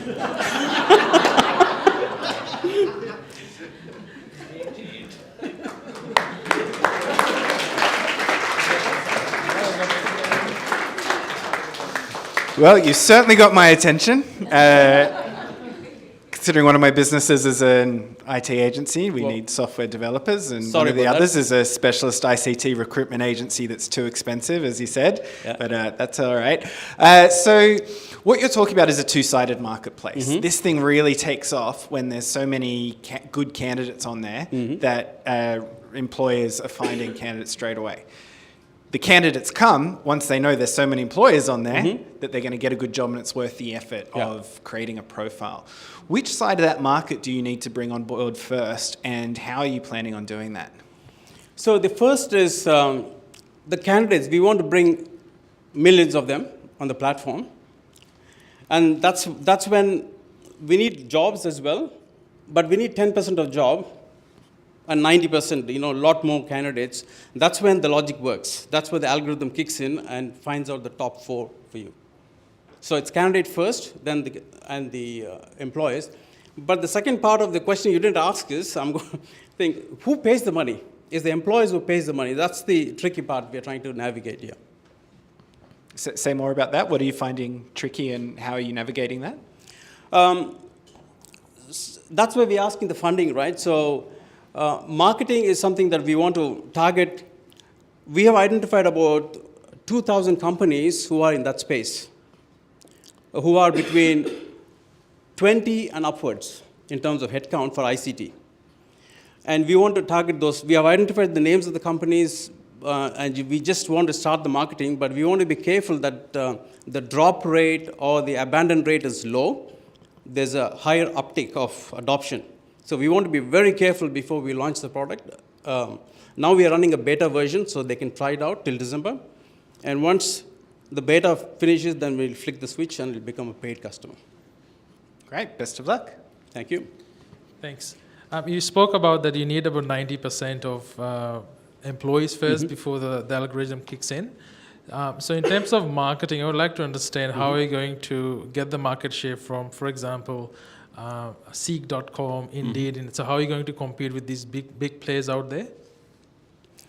Yeah, Seek.com is a job board, right? And also they have some parts of ATS embedded in it.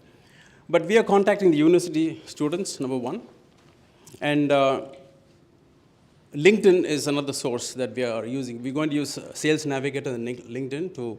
And we have data of nearly 100,000 candidates in a system.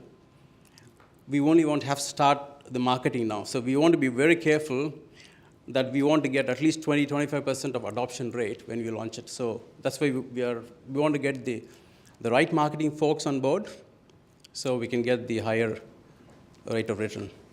And does the software also have ability to integrate with people overseas? Let's say if employees are looking for cost cutting and they're looking for international people to work with, does the software also have the capabilities of finding employees overseas? That's a good question. So many people ask that question as well. When I spoke to my friend in overseas countries, it's open for all candidates, but it's open for Australian employers, right? So we want to test it and run it in Australia first.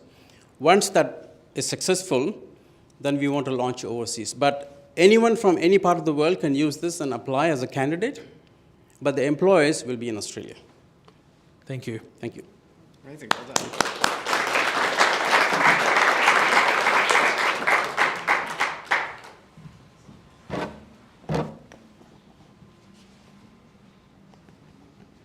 Okay, I'm 24 minutes away from the end, so you're nearly there. Is that the one? Yep. Thank you. Everyone, my name's Nikki Miller and I'm the founder of Credued. When you look at this picture, this woman has just sat down to do her corporate competency training, so it's mandatory work health and safety. How do you think she feels? Bored? Unengaged? I've spent the last 10 years in higher education teaching students that look exactly like this, okay? And this is where I've actually come up with the idea of Credued. I want to disrupt the market in training, learning and development. I want to make sure that what we're looking at is inefficient training methods, and we're actually looking at how do we make them efficient. We have a national skills shortage at the moment in Australia, and I want to make sure that training, learning and development for everybody is as effective as possible, because there is a huge need for innovation. But, I hate to tell you, the future is actually here. It's been here for a while. So instead of the traditional one-size-fits-all, I want to revolutionise learning and development and ignite people's passion, their curiosity and their active participation in their learning. I found it very humbling to actually teach at the university that I studied at and actually teach people in Western Sydney.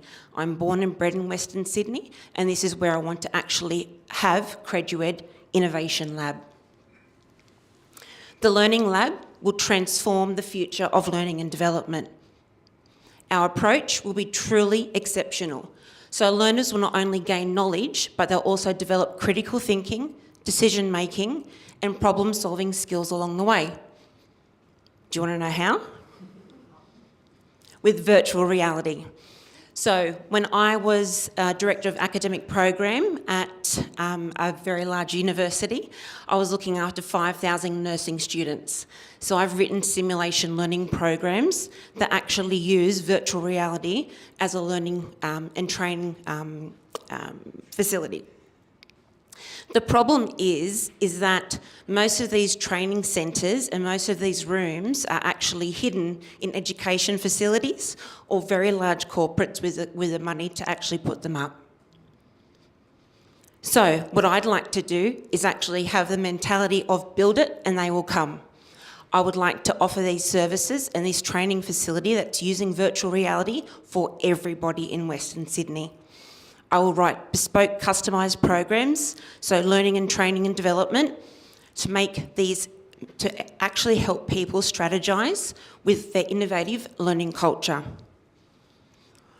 The benefits: you will train 4 times faster, you will be 275% more confident in the skills that you have learnt, and you will retain up to 80% more information than traditional learning methods. And what business doesn't want these benefits? So increased productivity, upskilling and reskilling, and also improved employee retention.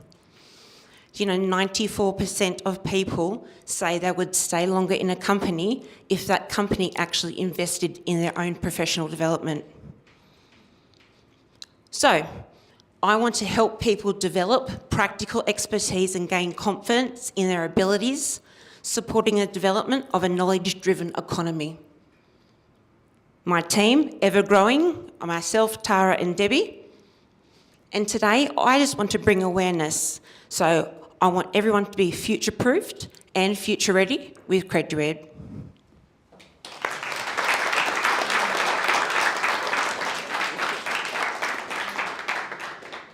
Nice one, Nikki. Well done getting something virtual reality and making it reality. I love that you're doing that. So you've articulated really well the benefit for the learners themselves. On the side of people with wallets willing to spend money with you, who's got the burning platform? Who's really feeling the pain of this so badly that they want to come and give you money to train all their staff? Are we talking corporates, small businesses? What's the job title that signs the check? Who are these people?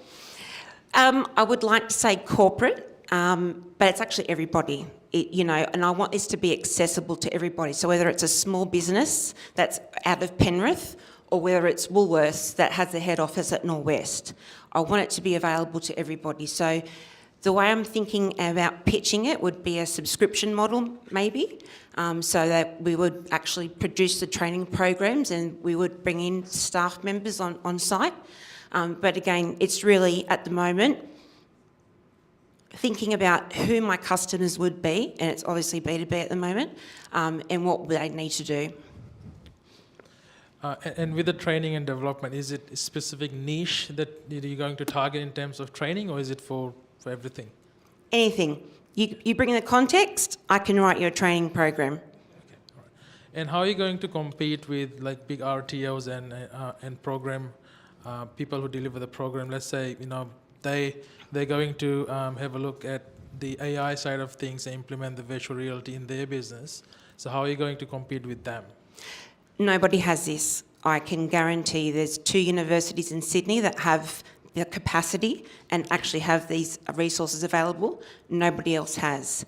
RTOs are coming to me to write their courses for them, so they actually don't have the resources available. And this is where I want to add it as a benefit to those learners and to people who are actually giving out courses, that they can actually use our services as well to actually enable those learners a bit more. Fantastic. One follow-up question. So there's an interesting dynamic you've uncovered there, which is no one else has this. There's opportunity all around Australia. Woolworths staff are all around Australia, and it sounds like it's very important to you to have a physical space in Western Sydney. Now those sets look pretty portable, all things considered. Can you tell us about the importance of having a space as opposed to having a mobile offering that can go to where people are working? You need to be able to facilitate both the virtual reality experience, so it's not just a headset, it's actually an environment. So we've got the screens go from the roof down to the floor, and it's 3-sided, so it's quite dimensional in that respect. And to have the physical space, people won't be using their phones. People will be too busy either having a headset or they'll be helping their team members. And it's about group facilitation as well. So it's not just about the virtual reality side of things. It's also about, okay, let's read. What are you going to do? Do you want to print something 3D? Do you want to then, do a 3-minute, chat or a, elevator pitch? There's lots of different things to actually incorporate when you're going into training and learning. And there's so many things that we can do differently and to do better for people. Best of luck. Congratulations. Yeah, thank you, Nikki. I think, yes, Nikki has also been shy to mention she actually has a super deep domain expertise in this area. So I think, it's really set to disrupt this industry in this area. And the Western Sydney. Isn't that great to hear, like the Western Sydney born and bred? So the next guest deserves a bit of a special introduction, Melanie. So Melanie will be dialing in from Europe, so you'll see her on the screen. She's actually on her honeymoon, and I think that's a real motivation, like to show. So the business has been around for a few years, and one of the co-founders, Carlos, is actually here in the room. So there's the dad of Melanie. So yes. So yes. So if you want to speak more, please speak with Carlos after as well. And so they'll be dialing in from Europe. It's a business that has already seen a lot of success. I was fascinated to hear the story about the Ukraine and Russian people that they've both helped, and you can speak about them after this. That was pretty amazing. So without further ado, I will ask Man to put her on the screen, and hopefully that will happen smoothly. Hey, Melanie. Hi, everyone. Can you hear me? Yes. Awesome. Okay, just before I start, so don't time me yet. It's been a really long day of amazing pitches. I'm so proud of our cohort. Before we start, I'd love to ask everyone to stand up and stretch a little bit. So just stretch in the spot. I would ask you to do some star jumps, but don't want you to hit the person next to you. So yeah, just stand up and stretch. And take a long, deep breath in. And then out. And when you're ready, please take your seat and we can get started. Thank you. So, good evening. My name is Melanie Raimundo, and I'm the Director of Active Learning International, the umbrella organisation for the Play of Life. Hello from Italy. Today, I have the honour of presenting to you a groundbreaking method that has the potential to revolutionise the mental health industry by unlocking the power of play for a happier life. The Play of Life was born over 30 years ago from the visionary mind of my father, Dr. Carlos A. Raimundo, an Argentinian psychiatrist with an MBA and a passion for neuroscience. And he is present with you today in my place. His goal was to transform the mental health industry, and his work earned him the Innovators Award by the ASGPP in New York in 2004.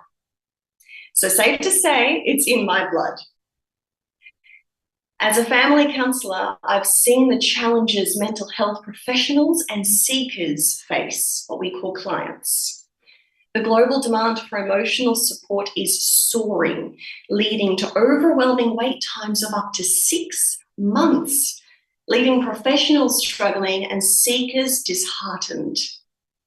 The core issue lies in traditional verbal therapy methods, which often take a long time to reach the root of a client's problems, if ever, causing frustration and hindering progress and draining emotional energy for mental health professionals and their clients alike. So here's where we come in. The Play of Life is a paraverbal technology that accesses parts of the brain that traditional verbal communication cannot. By creating and sustaining new brain circuitries, the method enables clients to experience the aha moment of insight in as little as 10 minutes. By helping professionals fast-track their clients' insight and progress, we reduce the number of required sessions, thereby freeing up their schedules to help more people. And this not only addresses endless wait lists, but empowers clients to take control of their lives towards a happier life. The impact of the Play of Life has already been experienced worldwide, with practitioners of the method on every continent, except Antarctica. We're still waiting for the penguins. So here's a snapshot of our current global reach with our Global Practitioner Registry, or GPR for short. And with improved courses, systems, and an equipped team, we are poised to take the Play of Life to the next level. Unlike competitors whose methods may seem similar to the Play of Life, our unique competitive advantage lies in our method's extensive neuroscientific foundations, ongoing exploration, GPR, and digital applications.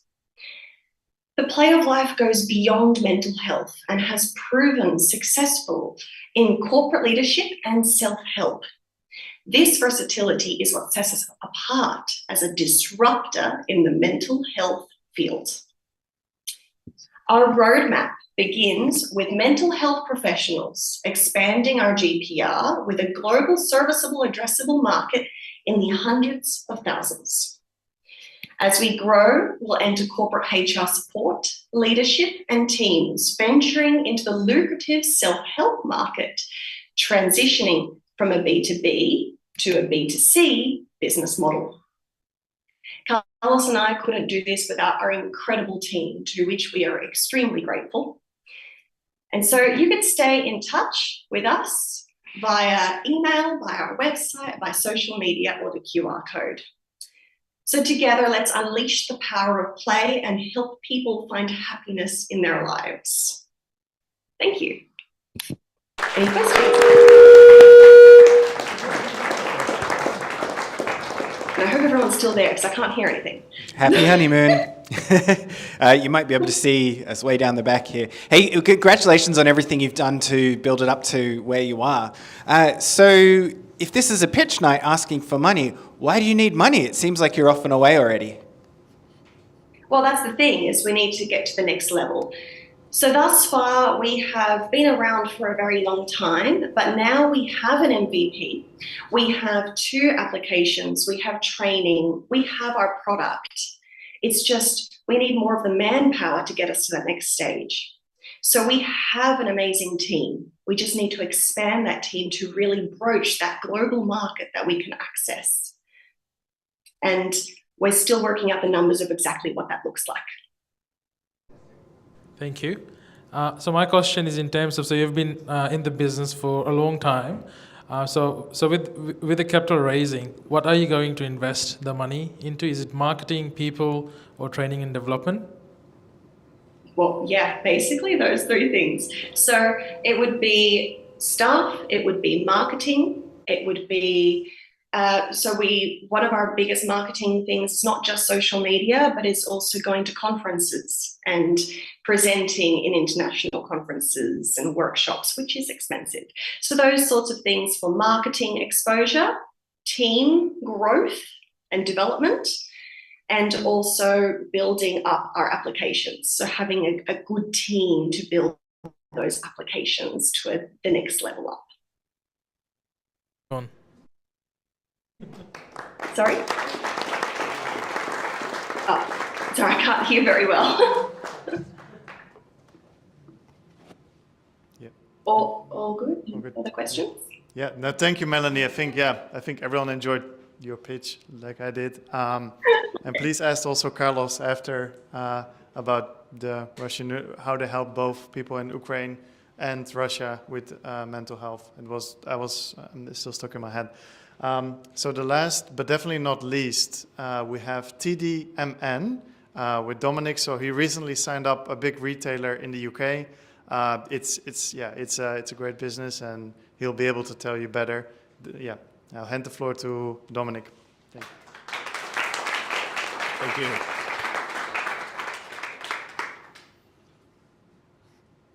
TDMN.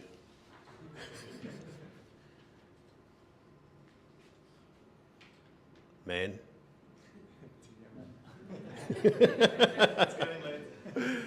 That's okay. Lucky last. Good evening, everybody. My name's Dominic Amendolia. I'm the founder and CEO of TDMN, which stands for Trolley Data Management Network. And the problem we set out to solve is the one of abandoned shopping trolleys. Pollute the environment, they cause personal and property damage, and they're expensive to locate and retrieve. Globally, it's a $2 billion problem. We have a smart solution. Unlock trolleys with your smartphone. No need for a gold coin. Data is sent through the cloud. Retailers can monitor and track the shopping trolley fleet via a mobile app and a reporting dashboard. We have two products in the market, Smart Lock, which replaces the old coin lock system, and Smart Track, which is simply our tracking system. Smart Lock is supported by way of a consumer-facing app or an API into the retailer's app for customers to unlock a trolley, and a service app for the retailers and trolley collectors to manage that trolley fleet and actually locate trolleys abandoned in the community, taking away third-party reporting. It's a self-reporting unit. Smart Track is supported by the service app and the reporting dashboard. The reporting dashboard has got some extra functionality and also the added value of electronic asset management capabilities. The market opportunity is 250,000 retailers with 125 million shopping trolley fleet available, and there's 45 million trolleys coming into that market each year. It's costing the retail industry US $2 billion per annum to locate, retrieve and replace shopping trolleys. Competitors in the marketplace, we're all familiar with coin locks. Who's got a gold coin? Nobody. Who has a smartphone? Everybody. Everybody's familiar, I imagine, with the wheel lock system, where the wheels will lock up in a certain perimeter and causing a lot of angst amongst customers. There's a company in Europe that's trying to develop a bit of an e-lock system. As you can see, Smart Lock is the only one that currently ticks all the boxes, and our Smart Track system runs a very close second. Bit of a timeline, and being last, I don't think you're going to time me, are you? So we registered the company in 2018. We received a accelerated commercialisation grant. We received the MVP grant, thank you. We've done a few capital raises, so we're no stranger to this. R&D, to where we are today. It's been a fantastic journey to date. Our go-to-market strategy, some advanced early adopters in those retailers, and some key strategic partners. So TCM is one of the largest trolley cart management companies in North America, and we're currently working with them. And Checkpoint System is another, not only Australia, New Zealand, but global key strategic partner. These are the type of companies that will then form our exit strategy that you asked one of the other founders earlier.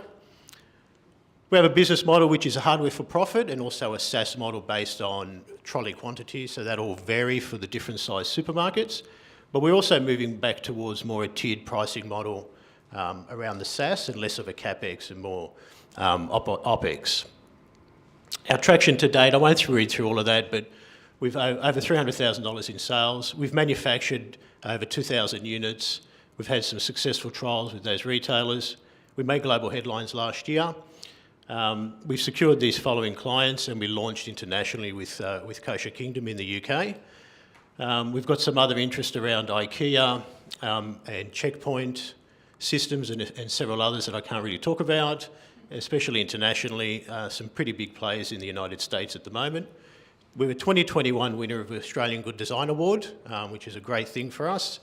As I mentioned around the grants, and we've sort of developed a governance board, which you can see there, and Garana, who is got extensive experience in many areas, but is also the chair. We have an advisory board.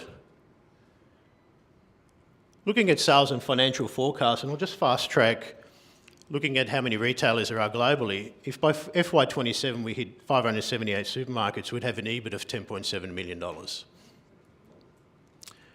We're looking to raise $500,000 on a pre-money valuation of $5.5 million, and that's where we're going to spend the money, looking at sales and operational team. We want to increase inventory to reduce some of the lead time. We want to invest in some product launches and some marketing.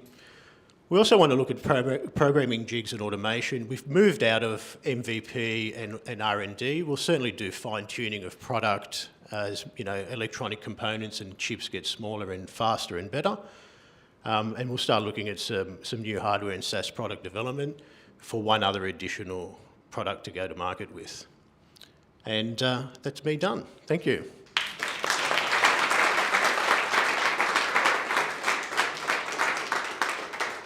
Questions? Yeah, looks like you've rolled it out quite substantially, pun intended. What's in the box? What's in the thing that you're attaching there? Does this also lock the wheels? Is it GPS based? It's a GPS based. No, it actually says Smart Lock replaces Coin Lock. So the same mechanical function of pushing in a coin, you simply do via an app and scan a QR code. The scanning of that QR code unlocks the trolley in about 3 to 5 seconds. I need to add that that's first in the world.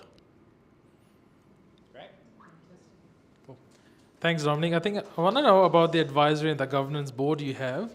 How do they support with the strategic direction of the business? So governance board is there to support around the governance and key governance areas that all businesses have to adhere to. The advisory board is centred around strategic tasks. So we're in the middle of a major tender with an airport operator in Europe at the moment. So 2 of those advisors have jumped in and sort of picked up some of the heavy lifting while I'm still working through manufacturing and what we're happening in rolling out the Australian market. So we cherry pick their experiences and we bring them in as we need those. Fantastic. Congratulations. Thank you. But now, when you put a coin, you don't put any data, right? You don't know who's shopping, who's entering the Woolworths, right? Great. Now you're into big thing because now people are going to scan their phone and you know who is actually going into the shop. So via the app, you only need to enter your email address and nothing else. No, I'm saying that data is very useful for the Yes. Woolworths or the IGA. Yes. Where they can use to promote other things. Yeah. Right? Because it's like almost you're checking in. If I'm getting a Woolworths trolley, I'm not going into So from a privacy point, so we've been very careful about what data we take. But from a functionality point, so companies like Coles or Woolworths especially, the idea is integrate into their app so that unlock functionality happens within their app, so we'll provide the API. The best part is, and we proved this in Coles last year when we did the trial, that 9,000 customers downloaded that app, our app, and used it, and at point of entry, opened an app. The ability for Coles and Woolworths to communicate with their customers in real time has never been seen before. Because right now, when we open the app, is at exit. So we scan our Flybuys card or our Everyday Rewards card when we're leaving the store. So stores that currently have a coin lock system, and there's probably 300 of those nationally. Customers are already used to interacting with a trolley. So for us, it's a no-brainer to swap over to a smart lock system, but also it gives the retailer the opportunity to communicate in real time. But more importantly, give you as a customer the opportunity to opt in or opt out whether you want that communication. So I think that's the most powerful compelling tool. part of your pitch. That needs to be in the pitch, not in the Q&A. That's brilliant. All right. We'll save the rest of the questions for over drinks. Congratulations. Great. Well done. Thank you very much. Thanks. Yeah, thank you, Dominic. I think definitely, very impressed and very mature business. And I was recently actually fortunate enough to be at the one event we held here, which was the Western Sydney Angels event in partnership with Western Sydney Uni. And Dominic was pitching, and he actually raised money from the Western Sydney Angels. And there were some hard questions asked, but I think Dominic really knows what he's doing. So you can ask him hard questions, and he knows how to do it, how to answer them. So that's really good. That's why I said last but not least. So yeah, we're coming now to an end. It was a really good night. 10 amazing founders. So I don't want to speak too much. I think from my side, I just want to thank you all personally for coming out here tonight and meeting those 10 great founders. And please have in mind, like, you've seen their pitches, you've seen their passion. People are zooming in from a honeymoon.